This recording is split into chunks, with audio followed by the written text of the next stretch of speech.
정기신, 이게 우리 동양의학의 가장 핵심 개념이고 가장 중요한.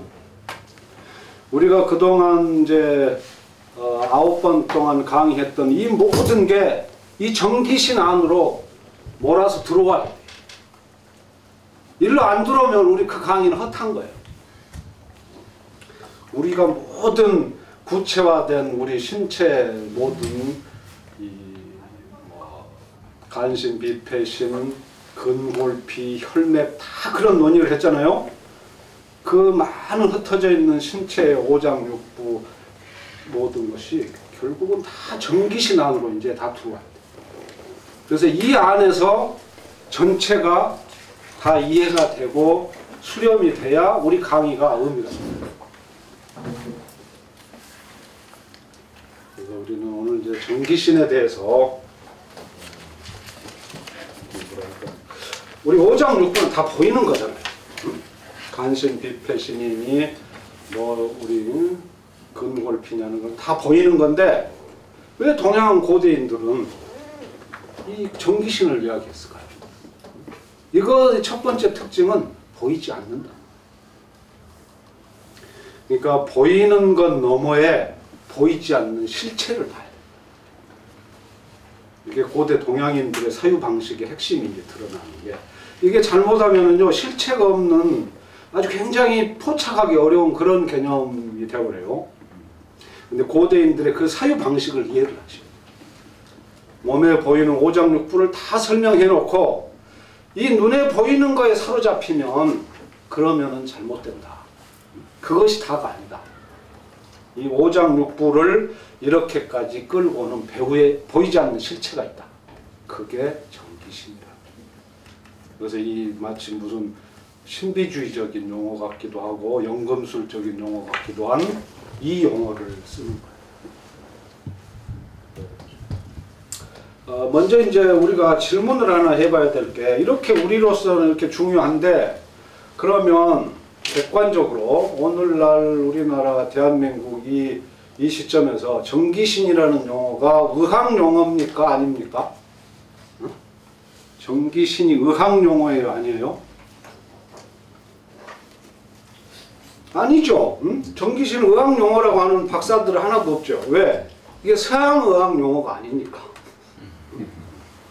서양 의학에서 쓰는 용어가 아니니까 이렇게 말하면 이걸 의학 용어라고 안 생각해, 그 사람들이. 지금 만약에 이제 그 사람들처럼 그렇게 생각한다면, 그러면 우리가 이때까지 공부했던 단전이니 백회니 명문이니 이것도 그럼 의학 용어가 아닙니까? 이건 진짜 중요한 의학 용어거든요. 근데 서로 보는 관점이 다르고 우리의 지금 학문하는 방식이 너무 서양적인데 이렇게 오염이 돼가지고 어떤 용어에 자꾸 얽매이는 거예요. 용어에. 이 정기신을 볼 때 여기 교차되는 정말 이 동서양의 많은 개념이 여기 들어있어요. 그래서 우리가 이걸 정리를 잘 할 필요가 있어서 제가 일부러 오늘 정기신을 강의를 하는 겁니다.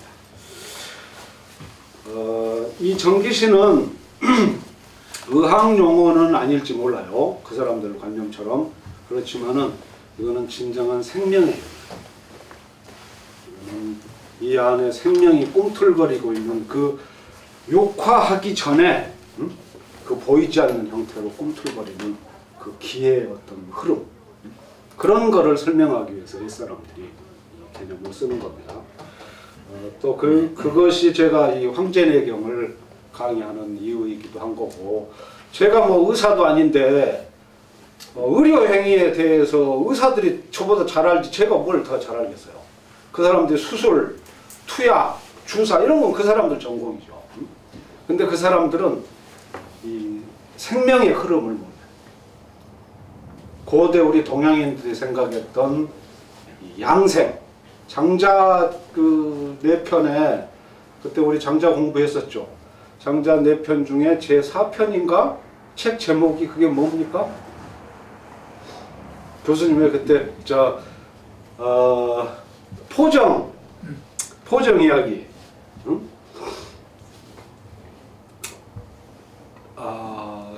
소 잡는 사람, 백정. 소 잡는 사람을 포정이라 그래요. 그 포정이 소를 잡는 그 비법에 관한 이야기가 장자 양생주라는 편이 있어요.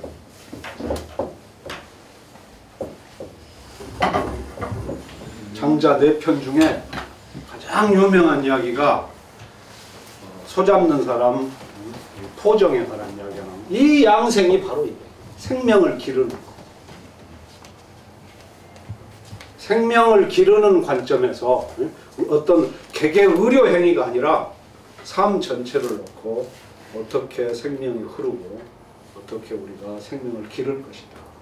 투약을 하고 주사를 놓고 하는 행위는 불과 그거는 1분짜리 일입니다. 1분의 일이고 1분의 활동이잖아요.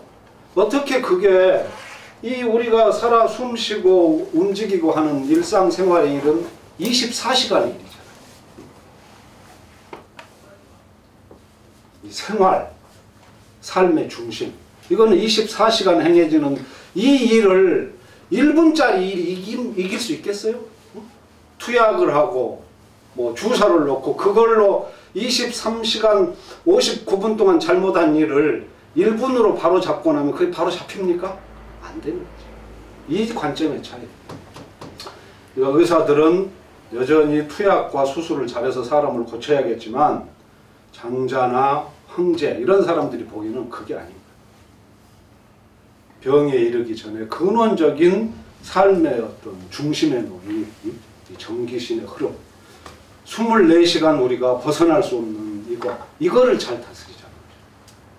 그래야 이 암도 치료가 되고 나쁜 병도 오지 않지. 어떤 행위의 양식은 자꾸 병 쪽으로 23시간을 몰아서 가고 막 스트레스 받고 살면서 어느 하루에 뭐 가서 몇 분 동안 치료하는 걸로 내 병이 치료된다. 그 생각 자체가 틀린 거죠.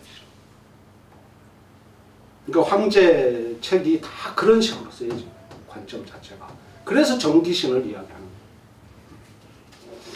그런 걸 좀 염두에 두시고 이제 여기서 우리가 생각해 볼 점이 만약 이 정기신이 의학 용어가 아니라면 동의보감 있잖아요. 우리 한국의 보물이라는 이건 의학 서적이 아닌 게 되어버려요.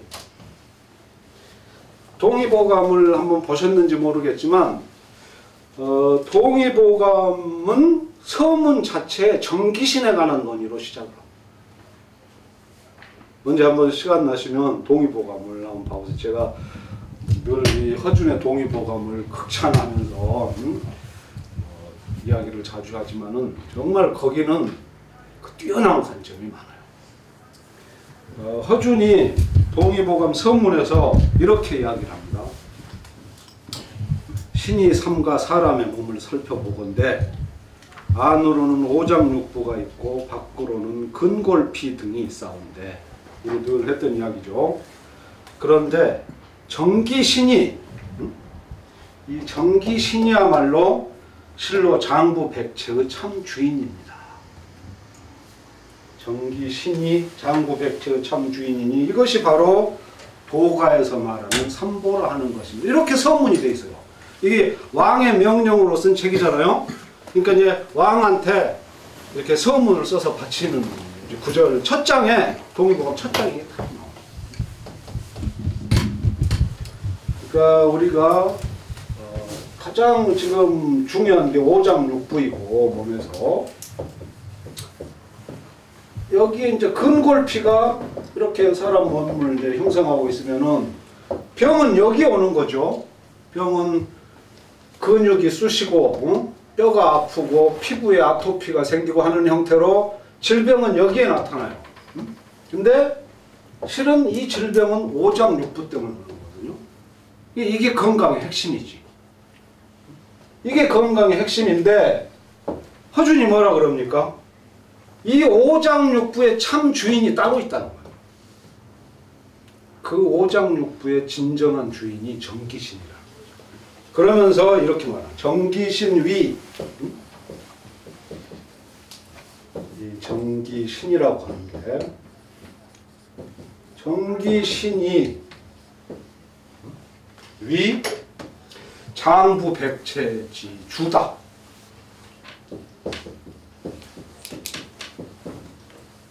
장부 백체 몸 전체 100가지 네, 참 주인이다 이렇게 말합니다. 정기신이 장부 백체의 참 주인. 이 관점이 정기신을 논하는 기본 관점. 그리고 이 정기신이라는 개념은 바로 이렇게 이야기합니다. 이 육아의 성리학이 퍼렇게 살아있는 이 나라에서 뜬금없이 허준이가 하는 말이 이것이 바로 도가의 삼보라 하는 것입니다. 도가를 탁거려요. 도가. 네? 삼요 또는 삼보 그러는 건데 이게 도가의 삼보입니다.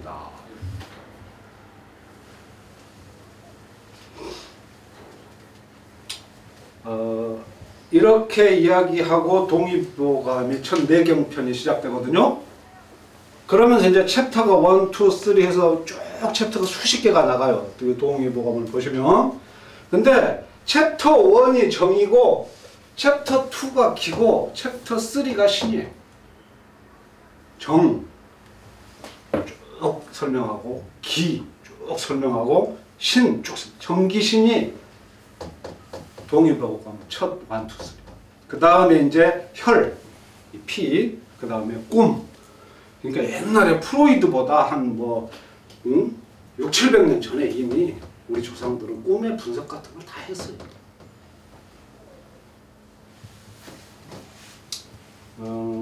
그래서 이 동의보감이라는 거는 정기신이라는 도가 삼보를 기본 핵심에 놓고 서술을 풀어간 책이다. 그러면서 허준이가 계속해서 이렇게 말을 합니다. 그런즉 도가에서는 청정과 수양을 근본으로 삼고 청정 도가는 항상 이 청정하고 수양하는 거 이거죠. 청정과 수양을 근본으로 삼는 것이고 의가는 이 의사들 말하는 거예요. 의가는 약과 침구 약과 침구 이게 이 구자가 무슨 구자죠? 이 구자? 뜸 구자. 이 불이 오래 타는 거예요. 뜸은 얼려놓으면은요 불이 오래 타는 거예요. 의가는 약과 침구로서 병을 치료하는 것이다. 그러하니 이제 여기서 중요한 이야기를 합니다. 의가로서는 차마 할 수 없는 그런 어떤 자기 고백이랄까? 요즘 의사들한테서는 정말 들어볼 수 없는 말을 하는 거예요. 허준이가 그러한즉 도가가 그 정수를 얻었고 도가가 그 정수를 얻었고 의가는 그 찌꺼기를 얻었습니다. 도가가 이 도가가 그러니까 지금 황제 자기가 지금 그 책에 큰 저본으로 삼고 있는 황제의 어떤 그런 사유를 기본으로 한 노자 장자식의 어떤 그 도 관점이죠. 이 도가 도가가 도득기 정이고 도가가 그 정수를 얻었어.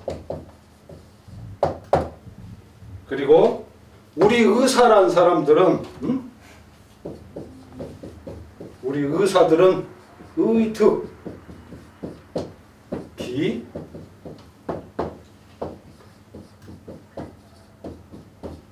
찌꺼기 좋죠. 우리 의사는 그 찌꺼기를 얻은 것뿐입니다. 이렇게 이게 과연 의사가 할 수 있는 말이겠습니까? 요즘 우리나라 의사 중에 이런 말 할 수 있는 사람 있어요? 허준이는 완전히 열린 사람이에요. 그러니까 이 책 안에 동의보감은요 의학서적 그 180권이라는 책을 압축했다고 제가 말씀드리잖아요. 그 안에 의학서적도 있지만 상당한 게 이 도서 도에 관련된 수련서 도서를 많이 인용해요. 진정한 정기신이 뭐냐를 보여주는 거죠. 이게 기본적으로 허준이의 관점. 도덕기죠. 도가는 그 정수를 얻고 의가는 그 찌꺼기를. 그러니까 허준의 기본 목표가요. 그때 이게 임진난이 세상을 휩쓸고 가는 아주 험한 때였잖아요. 전쟁이 휩쓸고 가니까 온갖 뭐 역병이 창궐하는 거죠. 사람이 막 한 골에서 수백 명이 죽어나가가지고 그러다 보니까 돌팔이들이 나서가지고 그냥 막 그냥 급하게 치료를 하는 거예요. 그래서 살릴 수 있는 사람들이 막 죽어가는 거죠. 치료와 양생에 관한 기본 관념이 잘못되니까 독을 막 함부로 쓰는 거죠. 그래서 허준의 기본 목표는 뭐였냐면 망치요절을 피하자. 그 망령된 치료로 망치요절이라고 그 서문에 그 말이 나와요. 망령된 치료. 치료를 잘못해가지고 이 망치요절의 환을 피해야 할 수 있을 것이다. 내 책을 보면. 망치요절. 이게 그때 의사들 손에 죽은 사람이 많았다. 이거예요. 지금도 서울대 오진율이 서울의대 오진율이 25%라는 말이 공공연히 나도는데 그때 중세시대 이게 어떻겠어요? 얼마 전에 지금 우리나라도 유명한 가수 하나가 어디 병원 잘못 가가지고 지금 죽어버렸잖아요. 이런 게 다 망치 요절이지. 그냥 좀 불편하더라도 집에서 요양 잘하고 이 어떤 도가적인 사유 방식을 익혀가지고 시간을 가지면서 자기 삶의 어떤 방식을 도에 근접하게 조금 이렇게 다스려가면 그러면 다 살아날 수 있죠.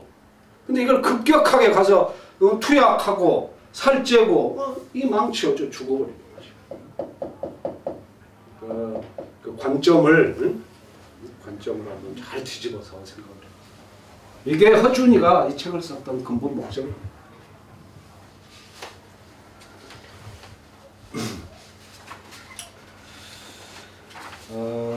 이 동의보감 중에 또 하나 이제 재밌는 게 뭐냐면 동의보감을 보다 보면요 거기에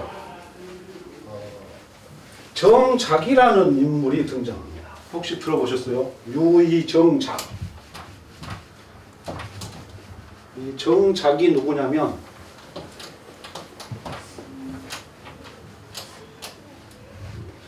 고대 우리 그 한국에서는 중국도 마찬가지지만 딱히 의사라는 직업이 없었잖아요. 그래서 유생들이 어떤 백성을 다스리는 그 방법의 일환으로 의술을 많이 익혔어요. 그래서 그 사람들을 다 부르기를 유의라 그러거든요. 유의. 유생인데 의사 역을 하는 거예요. 유생인데 의사 역을 하는 겁니다. 그 지금 사람들이 착각하기를 저 그때도 그 이야기 한번 한 것 같은데 허준의 뭐 사부가 유의태가 있다. 그거 완전히 다 꽝입니다. 그건 다 거짓말이에요. 소설가의 상상력. 유의태자를 하나 붙여가지고 뭐 이름을 교묘하게 잘 만들었는데 그런 인물은 존재하지 않습니다. 다만 그때 동네마다 유생들 중에 이 의를 익힌 유의가 있을 뿐이에요. 그런 사람들을 보통 명사로 이렇게 유의라고 불렀어요. 이 유의 중에 정작이라는 인물이 정작.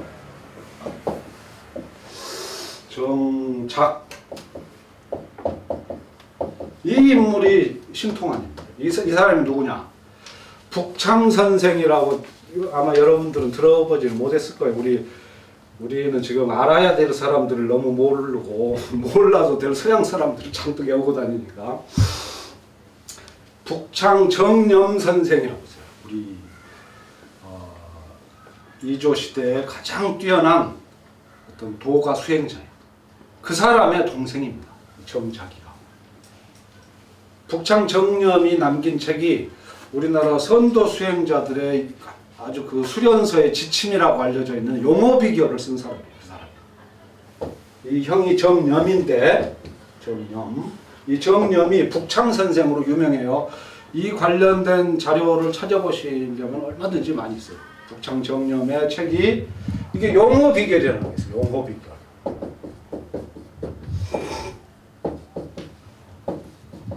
용어비결이라는 책이 있는데 이 책이 페이지로는요 불과 한 서너 페이지 원문 한자. 근데 완전 엑기스만 딱 간추립니다. 수행사. 용어비결. 이것을 쓴 사람이 북창정념이고 이 정작은 이 형 따라다니면서 같이 수련하던 그 동생이에요. 근데 이 정작이 허준하고 서로 커뮤니케이션이 되어가지고 이 동의보감을 쓸 때 같이 한 멤버로 연구원으로 참석을 했어서 참여를. 그래서 많은 부분 이 정작과 정념의 이 루트를 통해서 도가 서적들이 이 우리 동의보감 안에 이렇게 들어와 있습니다. 북창정념. 그래서 우리가 그때 시대 상황이 너무 급박하고 막 사람이 워낙 죽어나자빠지니까 아무리 서슬퍼런 성리학으로 나라를 다스렸지만 왕도 차마 허준이가 도가에 관한 이야기를 하는 걸 막지를 못한 거예요. 그 나중에 전혀 다른 국면에서 박세당이나 윤유가 도가 이야기했다가 바로 사약받고 죽잖아요. 그때하고는 상황이 틀린 거예요.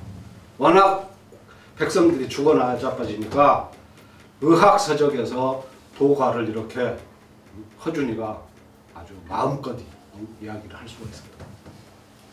그래서 동의보감이라는 책은 그런 측면에서 보면 성리학의 나라 조선에서 나온 아주 굉장히 특이한 책입니다. 그걸 알고 보세요.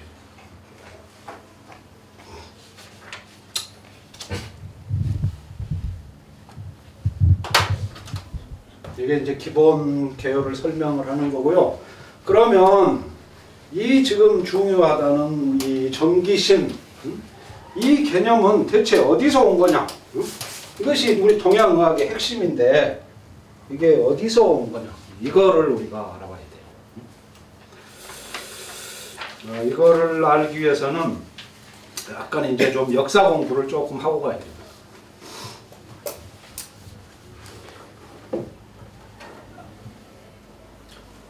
고대 우리 동양의 철학 서적이 딱 3권 있었다. 제가 그 말씀했죠. 뭐죠? 고대 동양의 위대한 철학 서적이 딱 3권 있었다.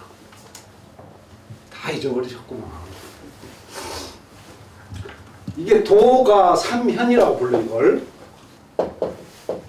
도가의 3가지 이 현자가요 철학이란 뜻이에요. 철학. 깊고 그윽한 현학. 도가 삼현이 이게 너자 도덕경이고 두 번째가 장자고 세 번째가 주역입니다. 이게 도가 삼현이에요. 도덕경, 장자, 주역. 근데 이거는 철학의 수준이 너무 높아요. 이 자체가. 이것들은 다 도에 관한 이야기라는 거예요. 그러니까 이게 일반 민중이 알아듣기는 이게 너무 어려운 값이 있는 거죠. 이 철학 서적이라는 게 원래 그렇잖아요. 그래서 이 철학을 민간의 손에 이제 이렇게 쥐어볼 수 있고 먹어볼 수 있는 형태로 누군가가 잘 이제 배합을 해서 줘야 될 거 아니에요. 이런 작업을 하는 사람들이 이제 나타나는 겁니다. 항상 시대에는. 그래서 종교를 만드는 거예요. 철학이 있고 나면 이거는 몇 사람만 알아듣고 그냥 많은 폐단이 있으니까 모든 사람에게 이거를 전달하기 위해서 뭔가 형태를 조금 꺾고 다듬으면서 버릴 거가 상당히 버려지죠. 그런 면은 생겨요. 그러면서 종교를 만들어요. 그래서 도가는 도교와 일단 분리가 돼요. 그래서 이 도가의 이 수준 높은 책들은 이제 이 책으로 여전히 존재하는 거고, 그 다음에 이 도교가 등장해요. 도교. 도가와 다르게 종교가 이제 등장합니다. 노자의 사상으로부터 도가에 다시 3대 경전이라는 게 있어요. 도가의 3대 경전. 이거는 뭐냐? 첫 번째 도덕경, 이거 노자. 이거는 절대 빠질 수 없어요. 노자의 권위는 완전 절대적입니다. 이거를 뺄 수는 없어요. 고대 동양에서 도를 논하면서 노자는 뺄 수가 없고, 이제 이거는 상징적으로 딱 자리를 차지하는 거고, 그 다음에 두 번째가 참동계라는 책이에요. 참동계. 아마 이런 이야기는 지금 다 처음 들어보실걸? 그쵸? 참동계라는 책 이름 혹시 들어보신 적 있으세요? 참동계? 아마 이쪽 학문은 거의 죽은 학문처럼 지금 우리나라에서 대우를 해가지고, 참동계. 그 다음에 세 번째 경전이 뭐냐면 황정경. 황정경.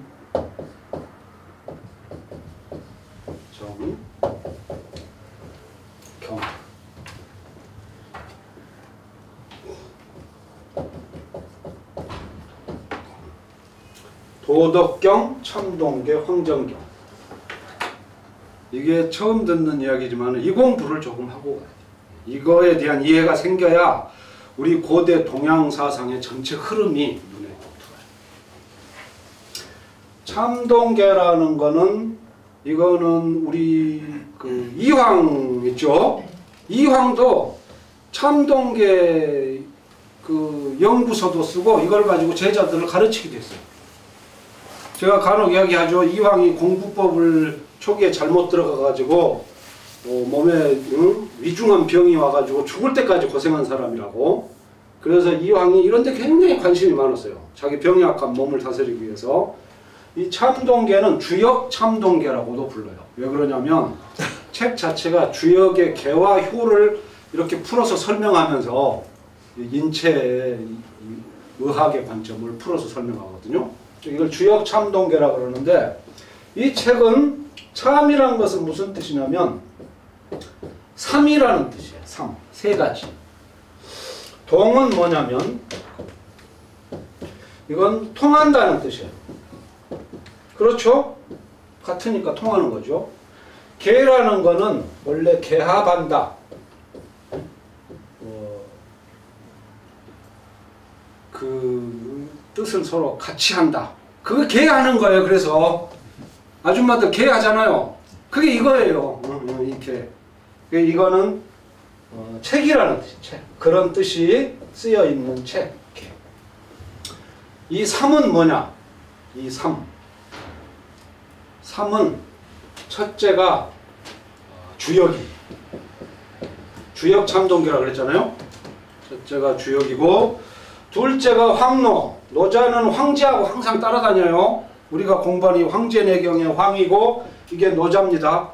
이 두 사람은 거의 하나의 몸처럼 따라다녀. 황노. 이 시대가 사실은 황노학이 이 중국 전역을 지배합니다. 황노도가.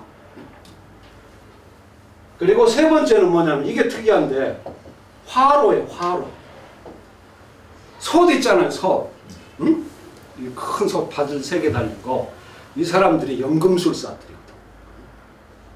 이 사람들이 오래 살기 위해서 그 단사, 그때도 이야기했죠. 어떤 특이한 광물질을 불에다 놓고 계속 불로 달궜다 식혔다를 하면서 연금술을 해가지고 거기서 아주 불로장생의 영약을 만들어내요. 그걸 상징적으로 금이라고 부릅니다. 이 세 가지가 삼이에요. 그러니까 여기에 이 사람들이 지금 목표로 하고 있는 모든 그 꿈과 이 사람들 희망이 다 들어있지. 주역의 오묘한 천리와 이 황노의 높은 도, 여기에다가 불로장생까지 하겠다. 이게 들어있는 단약을 만들어가지고 그 신비의 영약을 먹고 천년만년 살려는 그런 이제 노력을 했던 거죠. 그래서 이 사람들의 기본 목표는 불로장생의 영약을 어떻게 만들 거냐. 그러니까 그때 이야기한 것처럼 불에 9번을 연단을 합니다. 구해 법제를 하는 거예요. 9번. 그거를 구전지단이라고. 구전. 9번을 굽는다는 겁니다. 구전지단. 이 단자가 나오죠. 9번을 이 화로에 넣고 찌는 거죠. 그러면 이게 수은이 됐다가 다시 모래가 됐다가 수은이 됐다가 모래가 됐다 하면서 수은에 들어있는 독이 빠집니다.